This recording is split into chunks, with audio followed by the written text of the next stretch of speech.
teman-teman semua, jadi kali ini aku akan membahas mengenai uji normalitas, uji outlier, korelasi, dan simple regression.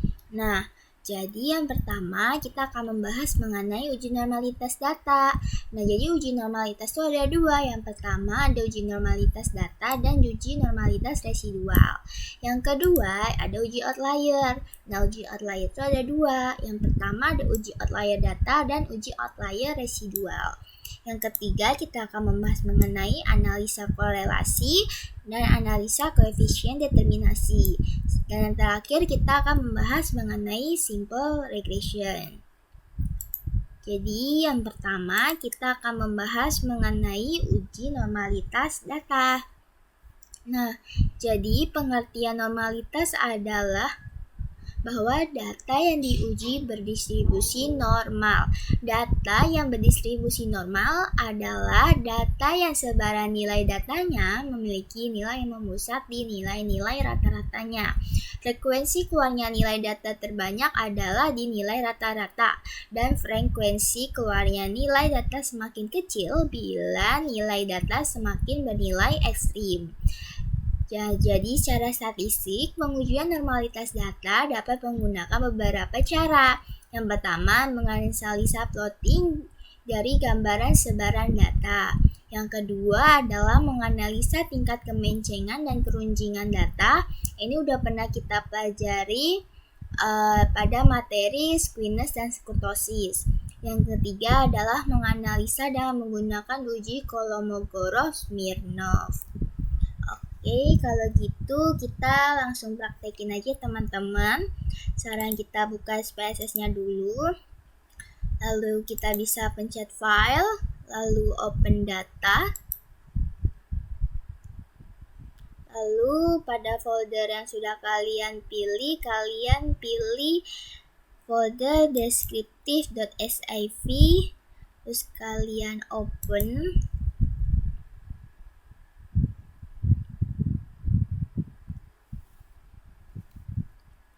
Setelah muncul, kita klik ke variable view. Setelah itu kita cocokin udah benar atau belum.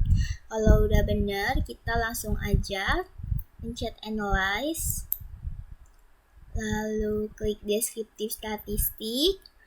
Kalian bisa pilih explore. Di sini di dependent list-nya kalian bisa masukin gaji karyawan, usia, dan pengalaman kerja. Jadi ada 3 ya yang dimasukin, yaitu gaji karyawan, usia, dan pengalaman kerja. Kalau udah, kalian bisa klik plots. Jadi kalian centang ini normality plot with test. Ini dicentang, terus klik continue, dan oke. Nanti muncul outputnya.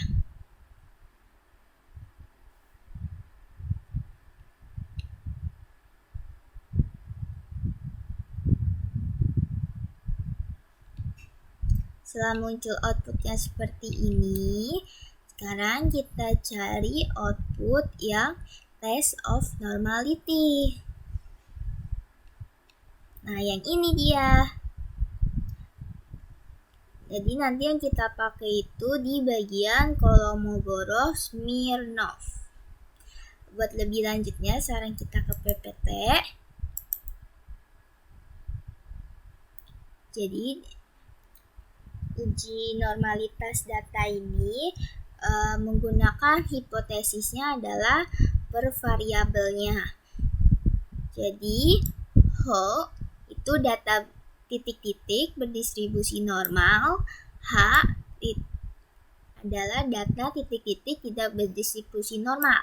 Nah, titik-titik ini nanti kalian isi sesuai dengan variabelnya ini. Misalkan H data gaji karyawan berdistribusi normal, H data titik-titik tidak berdistribusi normal. Lalu jika sig-nya itu lebih dari alfa, maka H tidak dapat ditolak. Maka data titik-titik berdistribusi normal. Nah, data di titik-titik ini kalian isi sendiri dengan variabel yang sudah ditentukan. Seperti misalkan gaji karyawan, maka kalian tulis gaji karyawan. Gitu. Contohnya seperti ini. Kalian bisa buat hipotesisnya. Jadi karena di sini ada 3 variabel, jadi kalian bikin 3 variabel. Yang pertama adalah hipotesis pertama, yaitu gaji karyawan. Jadi data gaji karyawan berdistribusi normal, data gaji karyawan tidak berdistribusi normal. Siknya itu berapa sih? Nah, kita cari di Sik Kolmogorov-Smirnov gaji karyawan itu 0,076. Jadi kita masukin Sik 0,076 itu dia lebih besar atau lebih kecil dari alfa 0,05? Masih lebih besar dong.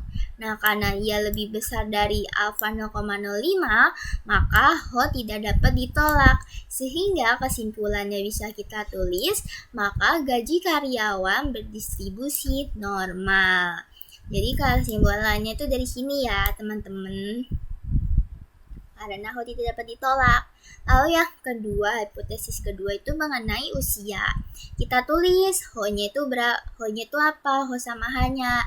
Ho itu data usia berdistribusi normal. Hanya data usia tidak berdistribusi normal. Lalu kita lihat Siknya. Sik dari usia itu apa? Nah, ini. Sik dari usia di Kolmogorov-Smirnov itu 0,001. Jadi kita masukin Sik 0,001 itu lebih besar atau lebih kecil dari alfa 0,05? Lebih kecil kan dari 0,05. Kalau lebih kecil berarti H tidak dapat ditolak. Jadi kesimpulannya adalah maka data usia tidak berdistribusi normal. Nah, yang terakhir, hipotesis yang ketiga adalah mengenai pengalaman kerja. Nah, kita tulis hipotesis Ho sama hanya. Jadi Ho adalah data pengalaman kerja berdistribusi normal. Lalu yang kedua, H adalah data pengalaman kerja tidak berdistribusi normal. Sekarang kita tulis Siknya tuh berapa? Sik dari pengalaman kerja dalam Kolmogorov-Smirnov adalah 0,002. Lalu kita tulis Sik 0,002 itu lebih besar atau lebih kecil dari alfa 0,05? Pasti lebih kecil dong dari 0,05.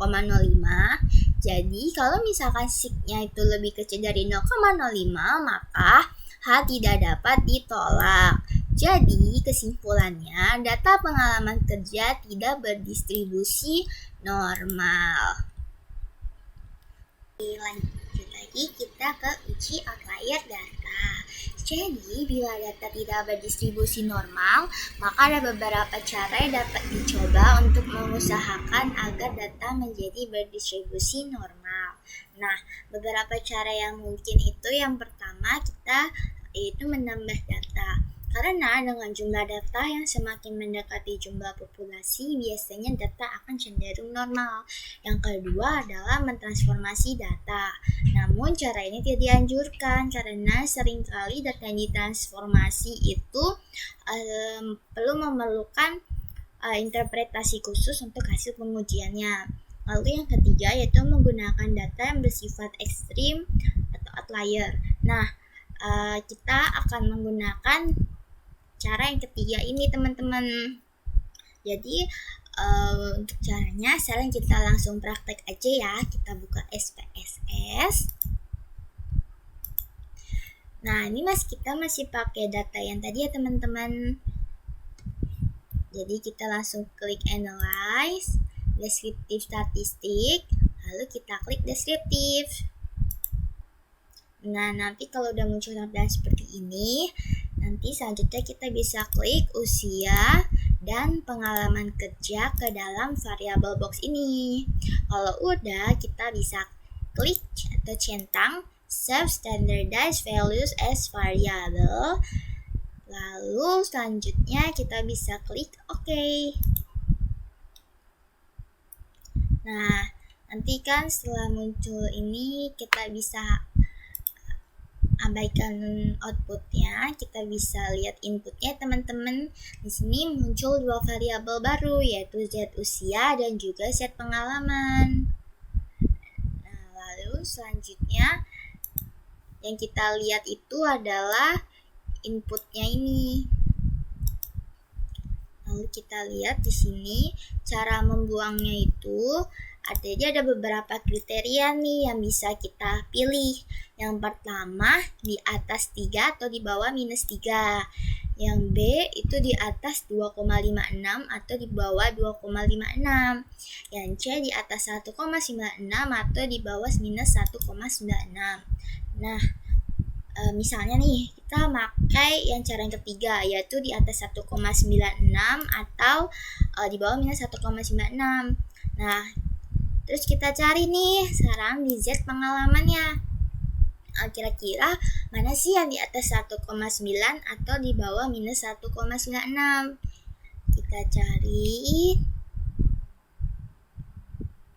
Nah, ternyata kita nemu nih teman-teman, yaitu di responden kedua-dua, yaitu 2,76838. Ini kenapa sih kita pilih untuk dibuang? Karena tadi kita memilih satu kriteria, yaitu di atas 1,96 atau di bawah -1,96.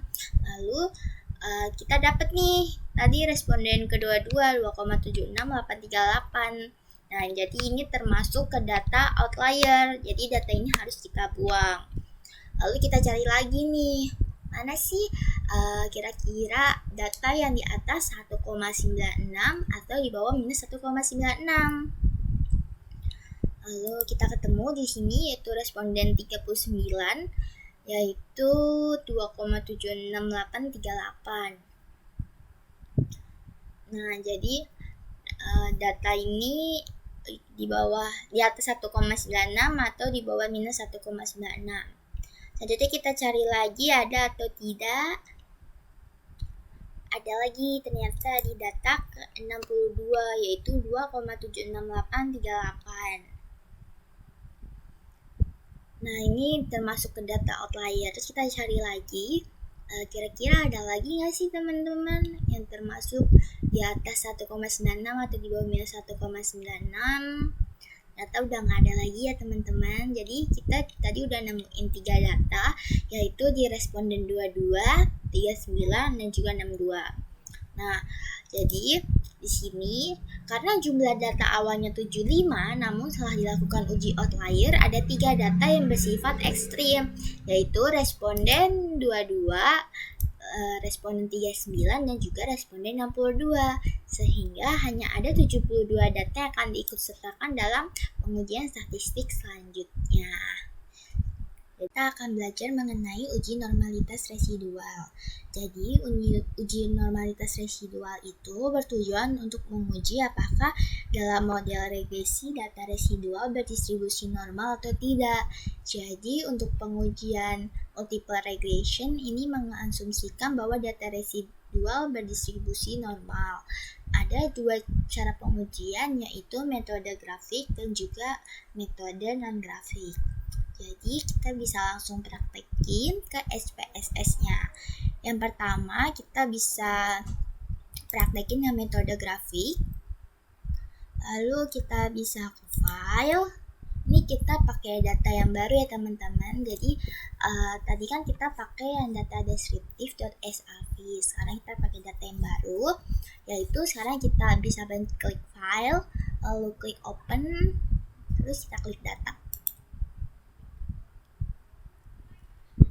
Selanjutnya kita klik data regresi.srv, terus kita klik open, terus kita klik yes aja.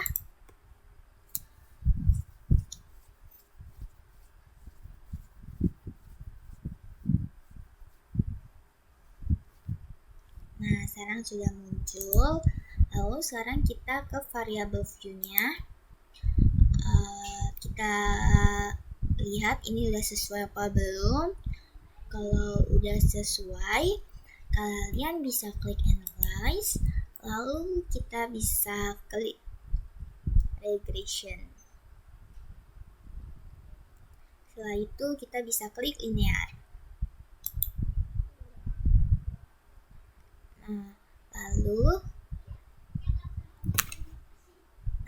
harga saham bisa kita masukkan ke dependennya. Setelah itu kita masukkan DPR, ROE, dan ini debt to equity ratio kita masukkan independen. Jadi yang kita masukin yaitu dependennya harga saham, independennya ada DPR, ROE, dan DER. Jadi ada 3. Setelah itu teman-teman bisa klik plots. Habis itu kalian bisa klik spreadsheet, dimasukin ke Y, dan masukin spread-nya ke X. Jadi yang dimasukin ke Y spreadsheet, X-nya spread. Lalu kalian bisa centang normal probability plot. Kalau udah seperti ini, kalian bisa klik continue. Lalu kalian bisa klik OK. Nah, jadi karena ini metode grafik, jadi yang akan dipakai itu yang ini. Nah, ini ya teman-teman yang dipakai. Jadi nanti ini kalian gambar, tapi karena ini bisa kalian gambar, tapi nanti katanya untuk kuis dan UTS katanya ini tidak perlu digambar, tapi kalian nanti menentukan kriteria dan kesimpulannya apa. Seperti yang ada di PPT kali ini. Jadi gambar grafiknya tadi dari output yang ini. Jadi kriterianya ini untuk berdistribusi normal adalah titik-titik menyebar di sekitar garis diagonal dan mengikuti arah garis diagonal. Lalu kalian juga jangan lupa tulis kesimpulannya, data residual berdistribusi normal sehingga baik digunakan dalam model regresi. Jadi yang perlu nanti kalian tulis saat kuis dan UTS adalah kriteria dan kesimpulannya. Gambarnya tidak perlu digambar ya teman-teman. Jadi gimana sih kalau misalkan titik-titiknya ini nih memencar atau menjauh? Jadi kalau misalkan titik-titiknya ini menjauh dari garisnya diagonalnya itu, maka kita tulis nih ya, misalkan in case data tidak menyebar di sekitar dan mengikuti arah diagonal, jadi data residual tidak berdistribusi normal sehingga tidak baik digunakan dalam modelasi. Jadi ini in case kalau misalkan data-datanya itu nggak menyebar dan dia mengikuti arah garis diagonal. Jadi titik-titiknya ada di sini. Jadi pokoknya mencar. Karena ini kan rapih ya teman-teman. Jadi seperti itu. Selanjutnya kita akan menguji uji normalitas residual dengan metode non-grafik. Jadi masih di file yang sama di regresi.sfv, kita bisa klik analyze, terus kita bisa klik regression, terus kalian bisa klik linear. Ini bisa kalian riset dulu. Harga sahamnya bisa dimasukkan dependent, lalu DPR-nya bisa dimasukin, ROE-nya juga, dan DER-nya dimasukin ke independennya ya. Setelah dimasukkan, kalian bisa klik save. Selanjutnya di sini residual, pada kolom residual ini kalian bisa klik yang unstandardized-nya. Kalau udah, kalian bisa langsung klik continue. Jadi jangan salah teman-teman, jadi yang diklik di unstandardized itu di kolom residual ini. Setelah itu kita klik continue, klik OK.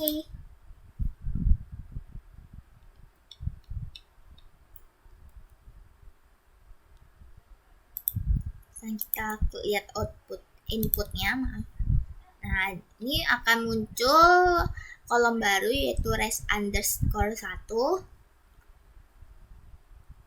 Setelah itu kita lanjut lagi, kita langsung klik analyze, lalu non-parametric test, lalu kita klik yang legacy tiles paling bawah ya.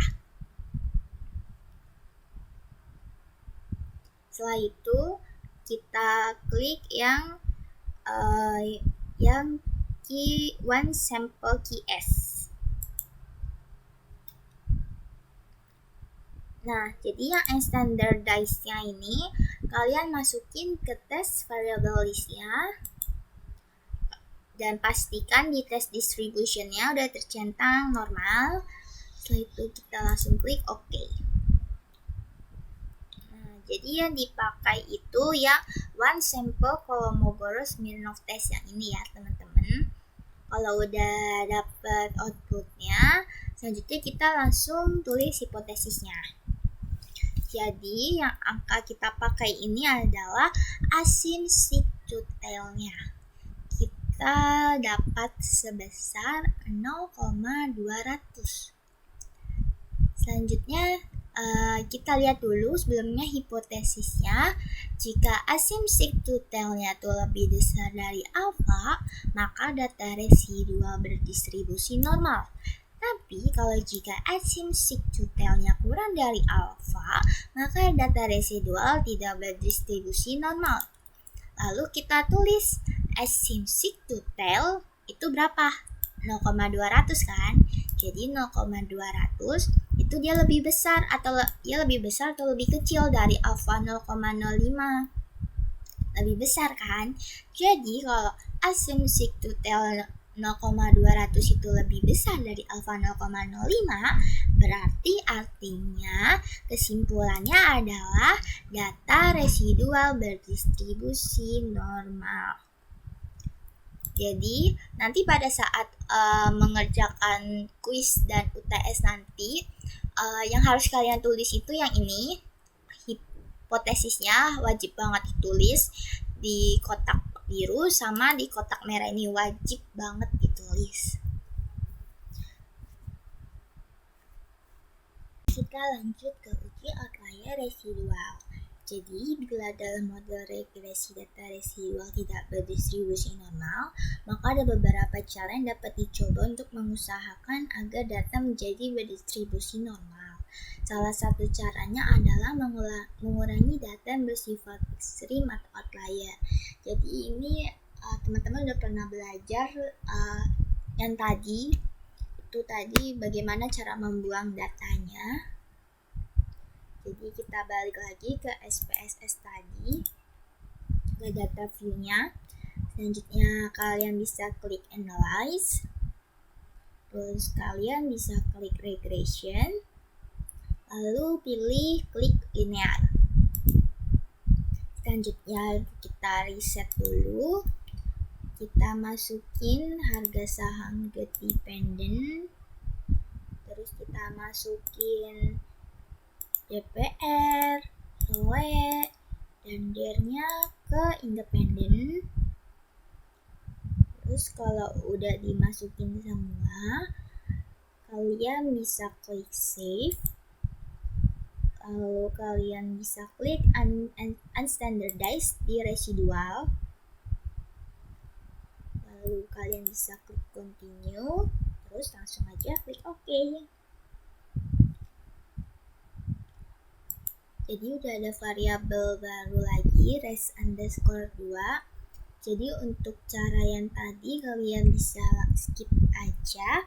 Karena apa? Karena unstandardized pada kolom residual tadi udah pernah kita klik kan teman-teman. Jadi kalian itu bisa ikutin cara yang tadi atau bisa di skip. Jadi kita langsung aja, kita klik analyze, terus klik descriptive statistik, terus kalian klik yang descriptive. Terus unstandardized-nya beda. Unstandardized-nya kalian terserah mau klik yang mana, mau unstandardized yang pertama atau unstandardized kedua, terserah kalian. Jadi kalau kita masukin yang res 1 aja. Terus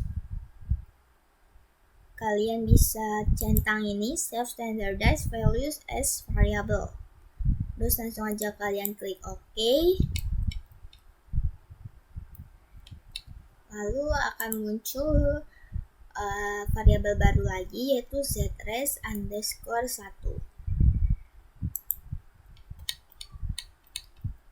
Nah, jadi ini acuannya, kasusnya itu kriterianya bisa kalian pilih salah satu aja dari ketiga ini, mau di atas 3 atau di bawah minus 3, di atas 2,56 atau di bawah minus 2,56, lalu yang ketiga dia di atas 1,96 atau di bawah minus 1,96.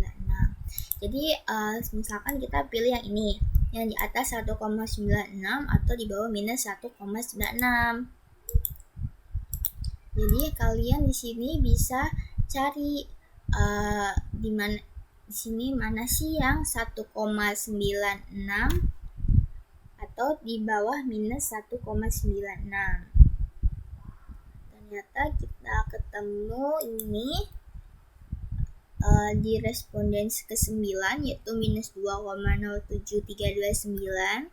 Terus selanjutnya kita cari lagi kira-kira mana sih outlier yang harus kita buang.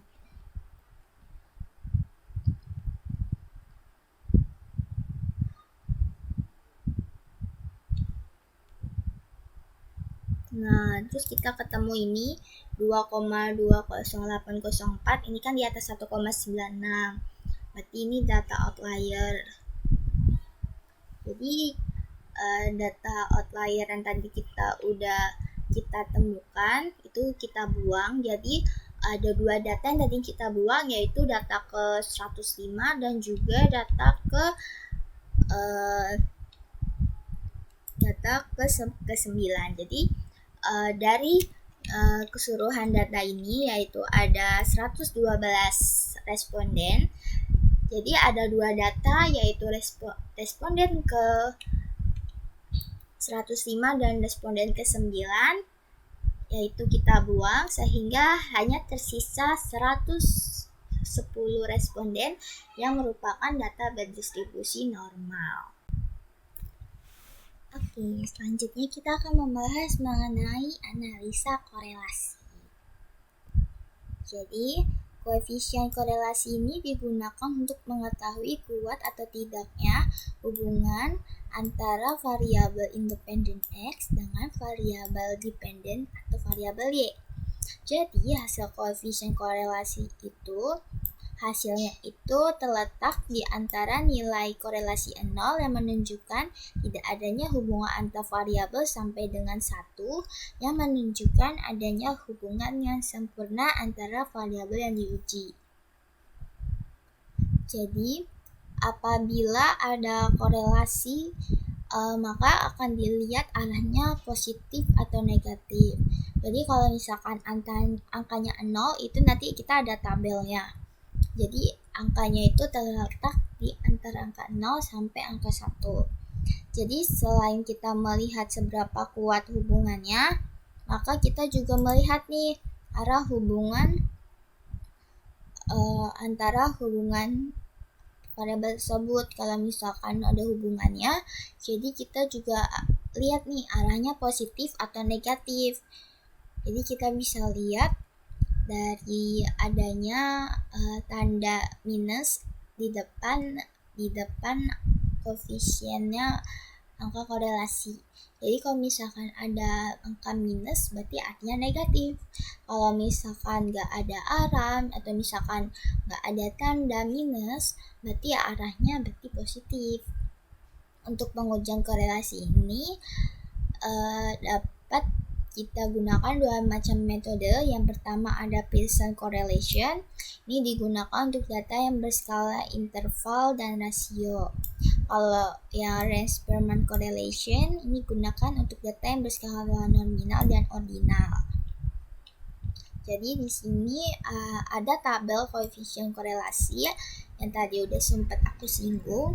Jadi di sini gunanya tabel ini untuk sebagai patokan pedoman untuk menentukan seberapa kuat sih suatu hubungan variabel itu.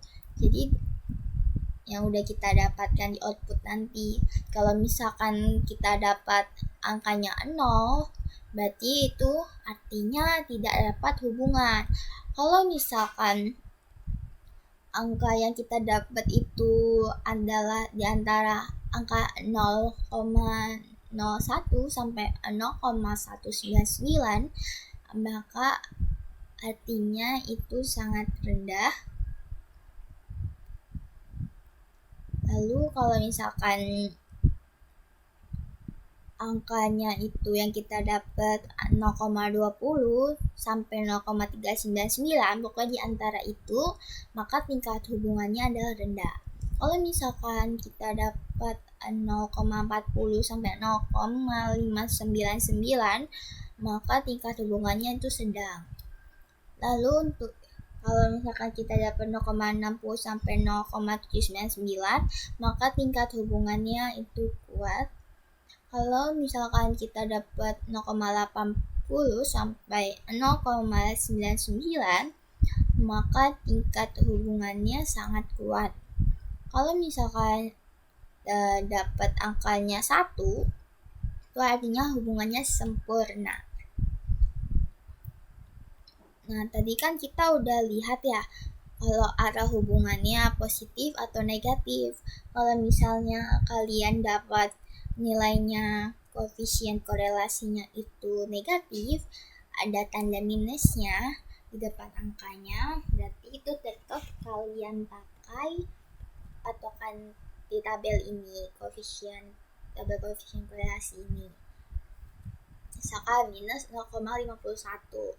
Jadi kita lihat dulu nih, misalkan kalau minus, berarti kan artinya hubungannya itu arahnya negatif. Nah, jadi kalau misalkan tadi minus 0,51, berarti kita tetap lihat nih. Berarti kan kita lihat dari 0,51 kan masuknya ke kategori sedang ya. 0,40 sampai 0,599. Jadi tingkat hubungannya itu sedang.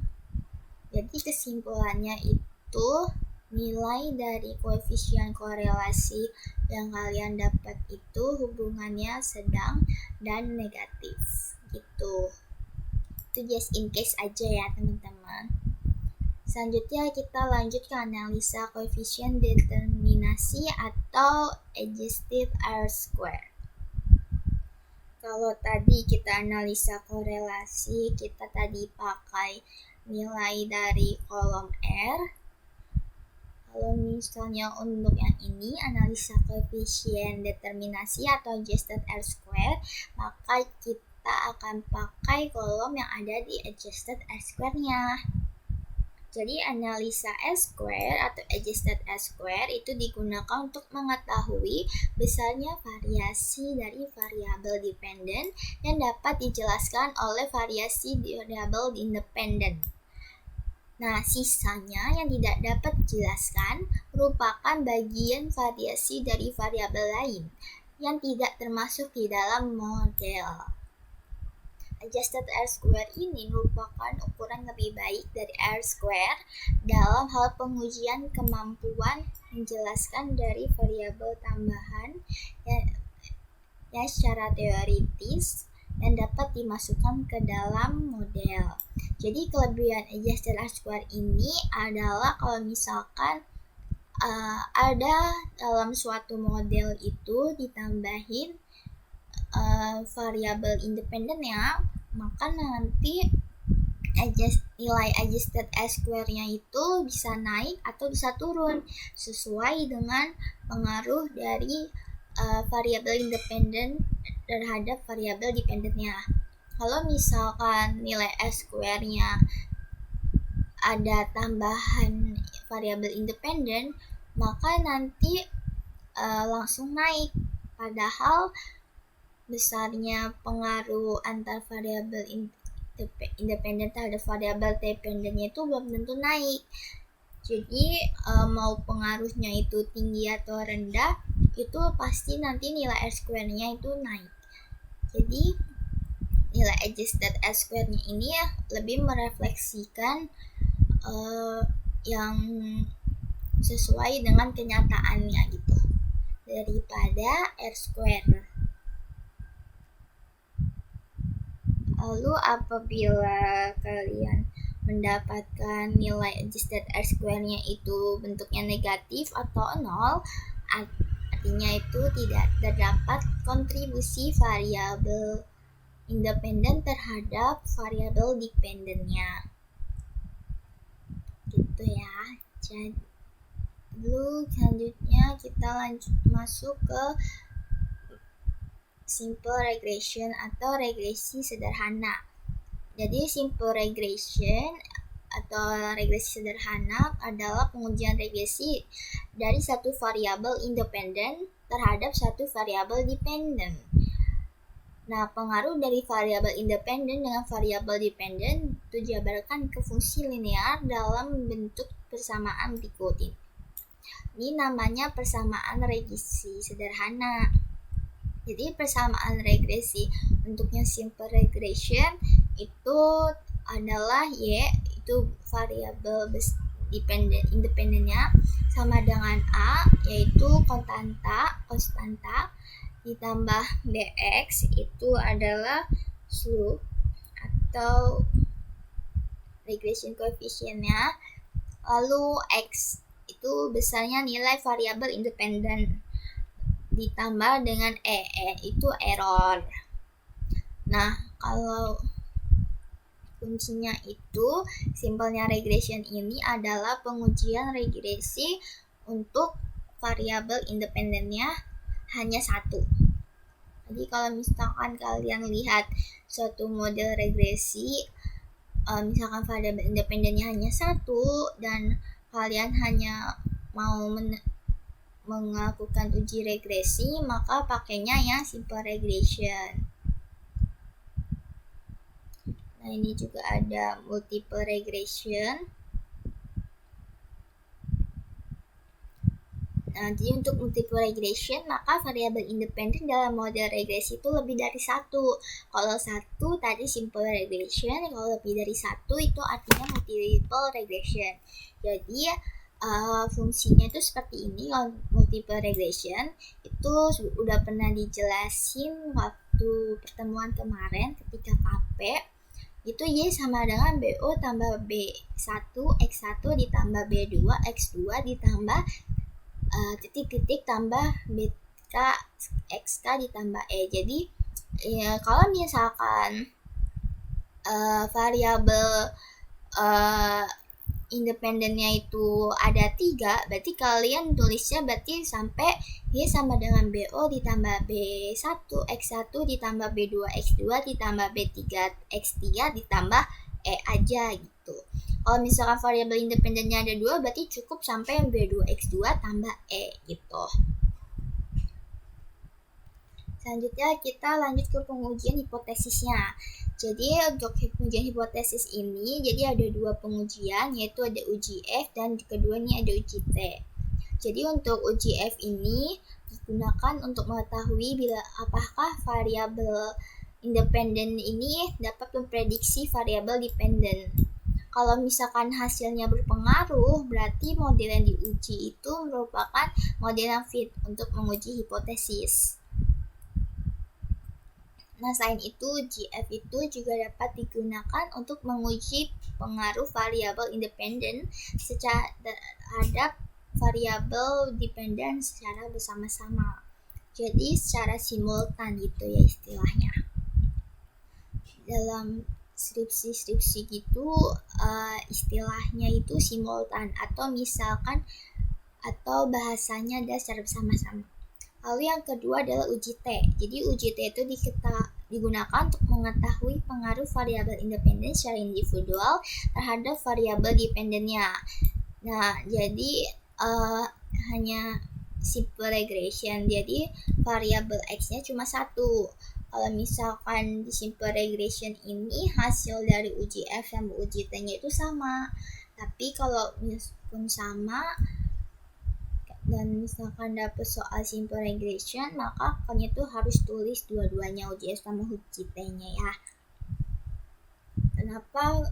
Kenapa bisa sama sih? Karena variabel independennya cuma satu, jadi mau diuji secara bersama-sama atau secara individual akan hasilnya tetap sama aja gitu.